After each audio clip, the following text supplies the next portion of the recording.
Bonjour à tous et bienvenue au magazine de midi. C'est le Super Monday aujourd'hui, comme vous le savez, une journée qui a assez certainement bien commencé pour bien de personnes et pour d'autres encore, elles ont du mal à rentrer bien entendu dans le fil de l'exceptionnel, dans le fil de l'extraordinaire, des exploits, je veux dire, en somme. Et tout cela, nous pensons que vous pouvez encore redorer ou reconsidérer vos pensées à force de vous donner donc le booster nécessaire pour atteindre vos objectifs. Aujourd'hui, on va parler encore du regard, seconde partie fin. Le regard, c'est important d'en parler. Certainement, il y a plusieurs types de regards. Regard communicatif, beaucoup de regards, mais on va voir aujourd'hui l'expression du regard avec notre consultant apôtre Zorobabel. Maintenant, nous allons partir avec une chanson histoire de mieux vous installer et on le reçoit sur notre plateau.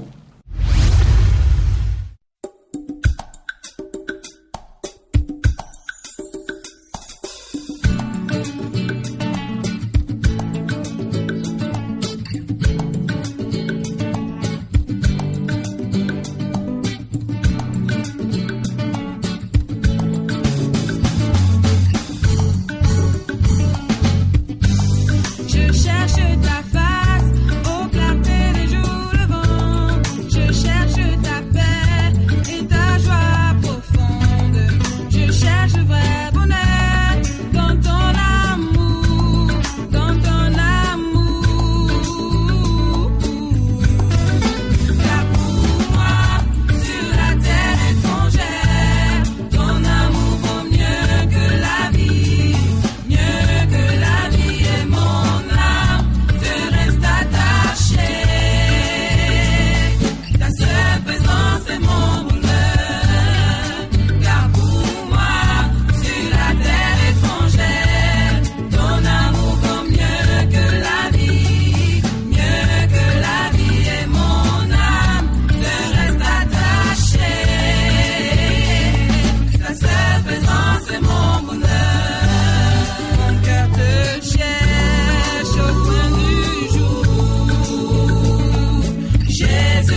l'expression des yeux, c'est donc le terme d'aujourd'hui. Nous allons décrypter avec vous tout le sens du regard. Bonjour à vous, apôtre. Bonjour, cher frère. Vous allez très bien. Oui, par la grâce de Dieu. D'accord. Et déjà, on vous souhaite encore joyeux anniversaire, même si nous n'étions pas de la partie le vendredi dernier. Merci beaucoup. Que de bonheur à vous, et puis longévité, et encore, on va dire, ascendance dans le ministère. Vraiment, pour la gloire de Dieu. Amen. Puisque c'est pour cela que je suis sur la terre encore. Amen. Que de bonheur dans les foyers, et puis voilà. Que de bonheur. Merci, merci. Alors, on va parler justement de l'expression des yeux. Oui. Le regard, et la définition que nous choisissons aujourd'hui, c'est l'expression des yeux. Donc, quand nous regardons, nos yeux parlent. Par nos yeux, nous pouvons montrer aux gens si nous aimons ce que nous regardons ou si nous ne considérons pas ce que nous regardons. D'accord. Voyez-vous, il est écrit en 1 Samuel, chapitre 16, le verset 7, vers la fin du passage, Louis II dit que l'homme regarde à ce qui frappe les yeux, mais l'Éternel regarde au cœur. Voilà. Et Darby dit, l'homme regarde à l'apparence extérieure et l'Éternel regarde au cœur. Ceci étant, voyez-vous, quand nous regardons, nos yeux expriment quelque chose. Dieu a fait un constat. Et c'est par rapport à cela qu'il a dit à Samuel que l'homme regarde à ce qui frappe les yeux et que c'est lui, Dieu, qui regarde au cœur. Nous sommes à une émission pour rectifier. C'est un constat, c'est-à-dire dans la vie quotidienne de l'homme, habituellement, l'homme regarde à ce qui frappe les yeux. L'homme aime regarder l'apparence. Mais Dieu n'était pas en train de dire que nous devons regarder l'apparence et que nous devons considérer beaucoup plus l'apparence. Ce n'est pas ce que Dieu voulait dire. Donc nous sommes venus pour un peu rectifier cela. Mais avant de rectifier, il est quand même important aussi de savoir nous comporter ou de savoir nous tenir, puisque le commun des mortels aime regarder l'apparence. D'accord. Voilà. Alors, justement, est-ce qu'il y a une explication à cela, que l'homme regarde à l'apparence? Oui. L'homme regarde à l'apparence parce que l'homme aime se faire voir et l'homme aime ce qui est beau, l'homme aime ce qui est agréable et l'homme aime être dans des milieux où il sera élevé. Est-ce que vous voyez? Mais est-ce qu'il ne tient pas ça aussi de Dieu? Parce que la Bible dit dans la Genèse que et Dieu vit que la lumière était bonne. Oui. Alors donc déjà, il a aussi eu le temps d'observer, de regarder, d'apprécier justement ce qu'il a fait. Oui. Merci beaucoup. Et quand Dieu, lui, il apprécie ainsi, ce n'est pas mauvais et ce n'est pas pour nuire. Mais l'homme, lui, il se focalise à apprécier pour une discrimination, si vous voulez. Voilà. C'est-à-dire, quand on parle d'apparence, il y a par exemple le vêtement, il y a aussi les voitures, il y a les maisons, vous voyez. Donc, quand l'homme regarde et puis il voit que vous, blessing, vous êtes bien vêtu, vous voyez, voilà. Il y a une certaine considération que l'homme a pour vous. Mais lui, Dieu, qui aime les bonnes choses, lui, il peut vous regarder et vous n'êtes pas, par exemple, bien vêtu, mais il vous considère quand même. Est-ce que vous voyez? Donc, c'est différent.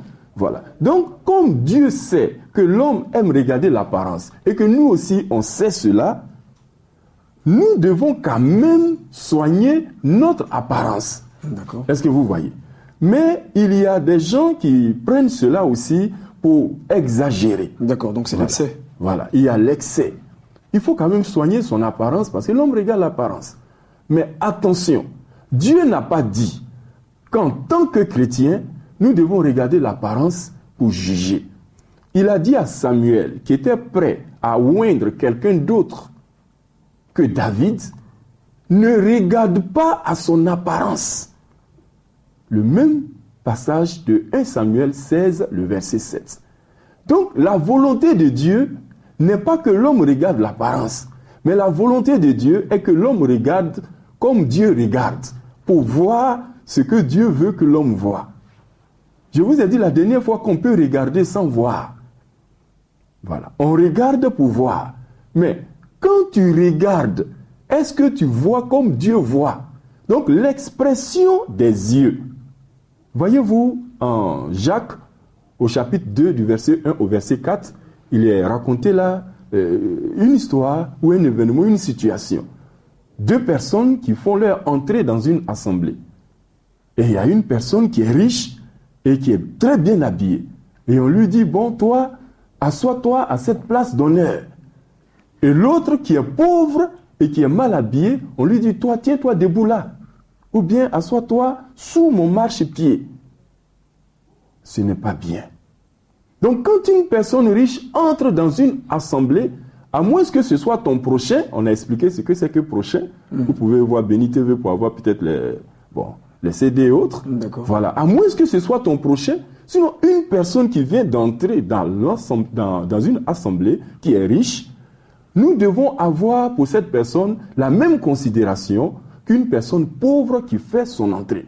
C'est ce que la Bible nous dit. À mi-parcours de notre entretien, qu'est-ce que nous devons retenir concrètement? Est-ce à dire que, bon, écoutez, il ne faut pas aussi prendre soin de soi, ou bien il ne faut pas trop exagérer, être aussi narcissique? Est-ce que c'est ce que vous voulez justement ressortir ici? Tout ce parcours, c'est pour cette conclusion. Voyez-vous, dans le milieu chrétien, les hommes de Dieu qui ont la peau noire ou qui sont africains, vraiment, ils ne sont pas le plus souvent considérés. Et quand tu es homme de Dieu et tu es abidjan, par exemple, on pense que toi, tu es mieux que l'homme de Dieu qui est à l'intérieur. À l'intérieur, si. Oh non! Celui qui est à l'intérieur, certainement, c'est parce que Dieu l'a affecté à l'intérieur. Donc, ce n'est pas parce qu'il est à l'intérieur qu'il est moindre que celui qui est dans la capitale. Ah, voilà que vous avez craché le morceau. Je savais que c'est là que vous allez venir. Voilà. Donc, on regarde l'apparence. Et le plus souvent aussi, les offrandes sont selon l'apparence. Le fidèle, il regarde son pasteur, il regarde comment il est habillé. Est-ce que vous voyez? Et selon cela, il fait une offrande.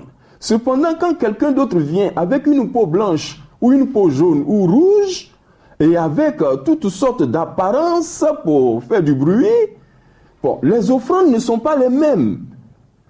C'est ton pasteur qui le plus souvent est avec toi. Peut-être qu'il est mal habillé, mais selon la manière dont tu vas le traiter financièrement et matériellement, il aura une amélioration. Ouais. Donc, considère quelqu'un, non pas par rapport à ce qu'il a dans l'immédiat, mais par rapport à ce qu'il est. C'est très important. Vous voyez. C'est clair. Samuel ne regarde pas à son apparence. L'autre va venir avec une grosse voix, avec une voiture. Il a même la clé, il fait comme ça. Est-ce que vous voyez? Et on dit non, lui il est loin. Mais quelqu'un d'autre va venir, il parle doucement, lentement. Mais certainement, c'est ce qu'il a reçu de Dieu. Vous voyez? Donc, il faut laisser chacun être comme Dieu veut qu'il soit. Et il faut considérer comme Dieu considère. Sinon, nous n'allons pas être dans le plan de Dieu. Le regard. Cessons de minimiser l'autre. Cessons de rejeter l'autre. Cessons de condamner par le regard. Cessons aussi même de choisir par le regard, parce que aujourd'hui, pour entrer dans le mariage, par exemple, la sœur, elle veut d'abord quelqu'un qui est nanti, qu'elle voit justement des apparats, et elle veut s'accrocher. Il y a aussi des hommes qui veulent forcément une femme qui travaille déjà, qui a peut-être aussi la voiture, qui se prend en charge déjà, elle est indépendante. On aime bien à chercher ces genres de choses, mais en réalité, on ne regarde pas au cœur. Et quand on est dans le foyer, on se rend compte qu'on n'aime pas la personne. Merci. Voyez-vous, il y a tellement de choses. Et comme il en est ainsi, il y en a même qui n'ont rien, mais qui font comme s'ils ont quelque chose, pour que la sœur accepte, ou bien pour que le frère accepte. On les appelle les VI, les vendeurs d'illusions. S'il vous plaît, la situation est grave. Regardez, en Afrique, il fait beaucoup chaud. Nous sommes actuellement, certainement, à un temps où il fait un peu froid. Il fait frais. Mais généralement, il fait chaud. Mais tu transpires. Mais tu es obligé de porter le costume. Voilà. Et tu transpires. Parce que si tu ne portes pas cela, Bon, on ne va pas dire que tu es un homme de Dieu ou bien tu es un homme d'affaires important. Non. Cessons de miser sur l'apparence. Mais est-ce que ce n'est pas la déontologie donc de ce que nous faisons qui nous impose cela? Oui, selon les milieux. Voyez-vous, il y a des gens qui entrent dans leur voiture climatisée. Parce que par exemple, vous les hommes de Dieu, vous avez l'homénétique qui vous enseigne ça. Oui. Dans le côté managérial aussi, il y a donc l'apparat aussi qui compte. Oui, mais en même temps aussi, on enseigne la simplicité et on enseigne la réalité. C'est-à-dire il faut se conformer au temps et aussi aux circonstances. Il fait chaud et tu es dans ces costumes et tu transpires et tu es sous le soleil et tu marches avec un gros sac en main. Non. Non. D'accord. Crois en Dieu. Compte sur Dieu et tu verras ce qui va suivre. Et maintenant, vous les autres, cessez de mépriser par les yeux. Regardez au cœur, même si vous n'êtes pas Dieu, mais laissez Dieu vous amener à avoir l'expression des yeux que Dieu veut que vous ayez. Le regard, c'est très important pour que nous puissions aller de l'avant. Que Dieu vous bénisse. Amen. Merci à vous. En tout cas, apôtre Zorobabel, je rappelle que vous êtes professeur donc de grec biblique. Voilà. Et vous venez ainsi de nous traiter le terme le regard. Nous étions à notre deuxième partie fin. Comme vous l'avez dit, certainement qu'on se retrouvera le lundi prochain pour un autre numéro. Merci à vous et puis je le répète encore, un joyeux anniversaire. Merci beaucoup. Et que Dieu vous donne que de bonheur dans le foyer. Bien des choses à madame et aux enfants. La semaine prochaine, nous allons voir Bethsaliel au chômage. Bethsaliel au chômage. Au chômage. D'accord, vous l'avez bien compris. Rendez-vous la semaine prochaine. Maintenant et tout de suite, Espace Annonce. Nous recevons sur notre plateau le père du sursaut national, donc général Makosso Camille, sur notre plateau. Bonjour à vous, serviteur de Dieu. Bonjour, que le Seigneur te bénisse. Amen. Amen. Nous allons parler de oindre pour vaincre. Tout à fait.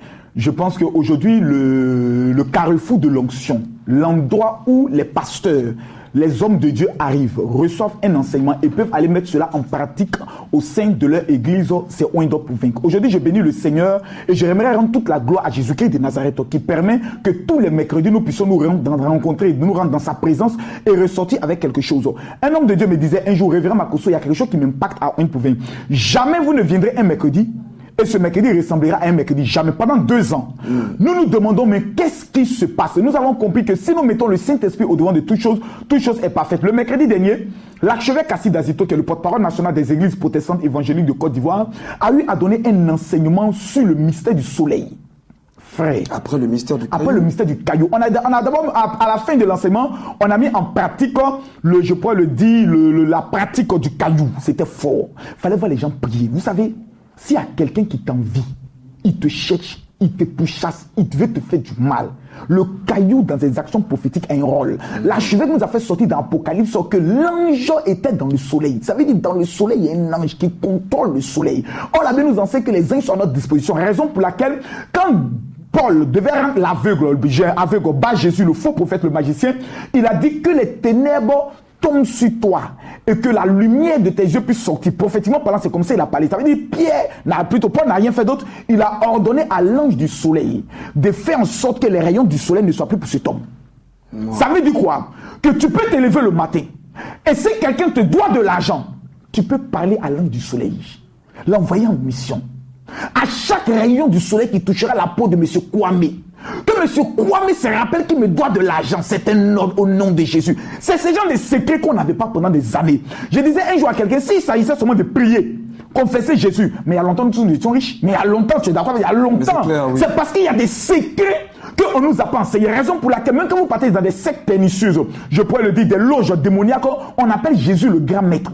Parce que eux-mêmes, lorsqu'ils regardent la vie de Jésus, ils savent, eux, François, dans les enseignements, que Jésus a maîtrisé les entités de la terre, maîtrisé les entités de l'air et maîtrisé les entités de l'eau et du feu. Jésus était un homme complet. Nous ne pouvons pas être les descendants de Jésus, c'est-à-dire des petits Christ appelés chrétiens, et ne pas maîtriser ces entités. Raison pour laquelle, oindre pour vaincre. Nous aurons le prophète comme il s'appelle, je pourrais le dire, Burger Parfait. Oh mon Dieu, cet homme, il a donné les 3 clés pour réussir. Moi-même qui suis le père incarné de la du haut système, de la manière, de l'intelligence et de la contre-intelligence avec une base anticipée, j'ai eu peur. Vous savez pour tout ça. D'accord. Non, moi je suis un consultant. Tu sais, il y a des moments donnés, je ne suis pas pasteur, je suis consultant. Tu viens me voir, je peux te dire en fonction de la tonalité de ta voix, de ta forme, comment tu peux mettre en place ton système, ta manière pour pouvoir manger dans ce monde. Ça, c'est mon don. En tout cas, nous sommes des coachs. Nous vous reconnaissons cela. Tout à fait. Mais cet homme-là, non, moi-même, il m'a convaincu. Il a donné les enseignements. Comment vaincre l'esprit d'infériorité? Parce qu'il y a certaines personnes dans leur vie, lorsqu'ils parlent toujours, nous on est en bas, haut. Donc il y a des réseaux, tu rentres. Mais du fait que le complexe d'infériorité est en toi, tu ne peux pas prendre le soin d'évoluer. Puis deuxième chose, il a parlé du réseau. Même les prostituées ont un réseau. Même les vendeurs de drogue ont un réseau. Frère, dans le monde dans lequel nous sommes, chacun doit avoir son réseau. Et il a parlé de maintenant comment parler en tant que... Parce que beaucoup de personnes, souvent, ils vont essayer d'imiter quelqu'un. Or, sois ce que tu es. Makosso, c'est comme ça, moi je suis toujours comme ça, je parle. Tu dis Makosso, ta façon de parler n'est pas bien. Je suis comme ça. Pourquoi tu veux que me changer? Dieu m'a aimé comme ça, il m'a appelé comme ça, il va me changer. Pourquoi encore? Je suis comme ça. Ce côté-là, il y a des personnes qui aiment ça. Donc, sois toi-même, en fonction de cela, entre dans un réseau et prends le soin de vaincre l'esprit d'infériorité qui est en toi. Donc, ce sont ces clés-là que nous donnons. Il y a une femme qui était venue à Ouindo pour vaincre. Elle avait sa tante qui la fatiguait. Tout le monde reconnaît dans la famille que c'est là. Il ne faut pas dire à quelqu'un. C'est la femme là qui est la sorcière. Tu comprends? Elle a mis son nom sur la pierre. Elle a fait ce qu'on lui a montré. Vendredi, on nous appelle, on dit vraiment, il y a un décès dans la famille. Quand la Bible déclare, tu ne laisseras pas vivre le sorcier. Tu vois, il y a des gens qui nous fatiguent. Et à un moment donné, il ne faut pas qu'ils vivent. C'est pas bon. Donc, dans ton affaire, ces personnes ne meurent. Ils ne vont pas croire que ton Dieu est vivant. Donc, ce mercredi, à partir de 9h, à l'église évangélique La Bénédiction, nous demandons à chaque personne qui veut voyager, venez avec vos passeports. Vous avez un sujet de prière, écrivez ça sur une feuille. Venez à Ouin pour venir ce mercredi. Nous allons poser une action prophétique. Il nous reste 3 mois pour aller à la fin de l'année. En début d'année, on a tous crié, cette année, c'est mon année. Si rien ne se passe, qu'est-ce que les gens vont dire de ton Dieu? Je te convoque ce mercredi à partir de 9h à l'église évangélique La Bénédiction. Si vous avez des parents malades, venez avec eux. Jésus, ce n'est pas seulement tchaké. Il passe aussi à la démonstration de la puissance. C'est ce mercredi à l'église évangélique La Bénédiction. Un seul numéro de téléphone pour aujourd'hui qui est le 04 68 40 40. Je répète, le 04 68 40 40. Toi aussi, viens recevoir ton miracle. Que Dieu te bénisse. Voilà qui est bien dit. Et merci à vous, en tout cas, le révérend Makosso Camille, pour cette annonce. On va partir pour parler de santé et ce, pour recevoir le groupe de Phyto Pluriel. Bien entendu, la santé près de nous, ça nous intéresse quand même. À tout de suite. Bonjour, chers téléspectateurs. Merci de rester fidèles à Béni TV et aussi de suivre avec beaucoup d'intérêt cette émission qui est la santé près de nous. Nous sommes là en tant que communicateurs de Phyto Pluriel. Nous sommes là ce jour pour vous présenter non seulement la structure, mais aussi parler d'une pathologie qui aujourd'hui fait beaucoup de ravages. Il faut dire que Phyto Pluriel est une entreprise de phytothérapie qui traite les maladies dites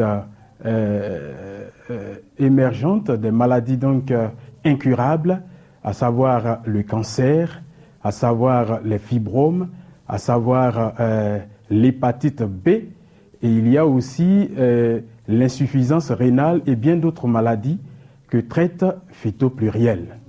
Phyto Pluriel, à cause des résultats qu'il a eus depuis 2010, a été donc reconnu centre spécialisé par le ministère de la Santé de Côte d'Ivoire et en 2013 a eu l'agrément donc de l'OMS, l'Organisation mondiale de la santé.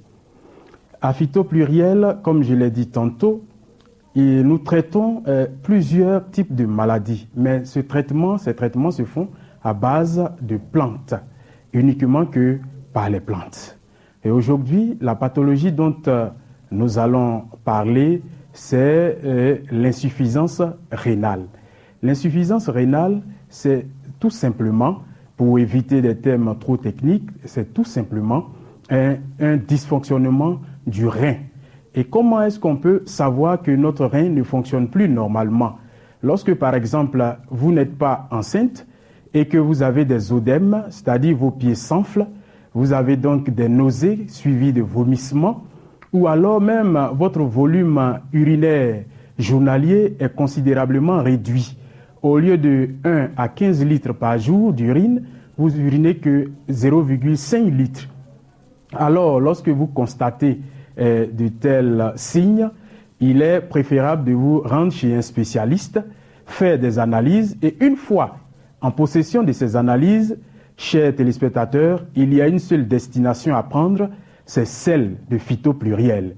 Et pour ceux qui sont ici en Abidjan, Phyto Pluriel est situé aux 2 plateaux, précisément en face du supermarché Sokosé.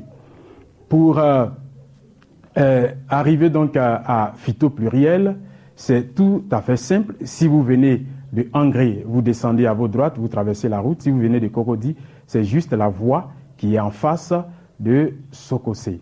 Ce que nous voulons dire, c'est quoi? C'est que à Phyto Pluriel, il y a aussi des médecins généralistes.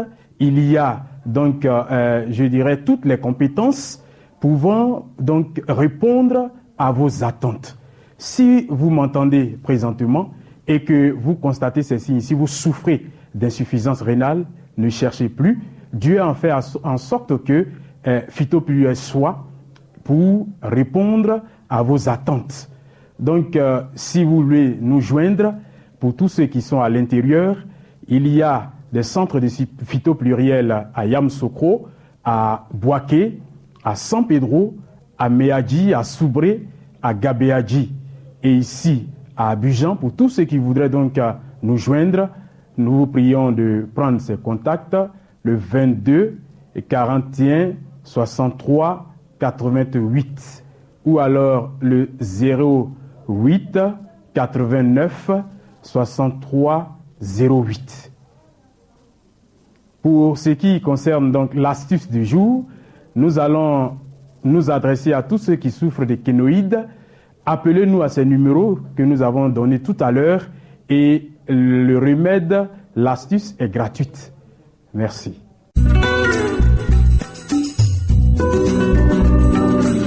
Voilà, donc on parlait à l'instant donc de l'insuffisance rénale et ce par le docteur Irié. Je pense que c'est la bonne adresse pour vous désormais pour certainement éradiquer totalement des pathologies, des maladies assez graves qui peuvent nous conduire donc à la mort. Nous allons parler maintenant de quelque chose de très j'allais dire, très grandiose. Et c'est une joie encore pour nous, toute l'équipe de BNTV, de savoir que notre consoeur, Bénédicte Akon, a accouché d'une grosse fille, 4 kilos, vous imaginez. C'est bien entendu toute une joie. Et bien, cela se lit aujourd'hui sur son visage et tout le visage de l'équipe qui a été justement la rencontrer depuis chez elle.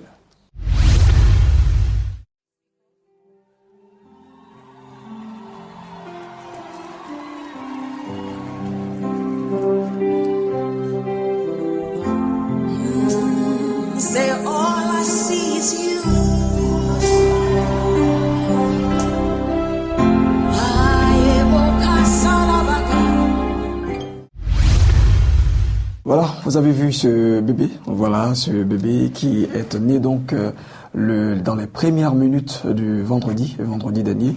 Et donc, que de bonheur à Bénédicte Akon, que de bonheur à elle. Et puis voilà, on lui souhaite de passer un très bon congé de maternité. 3 fois dove.beni.tv pour nous avoir un live streaming. N'oubliez pas le slogan, je pense, Dieu dépense. Bonsoir.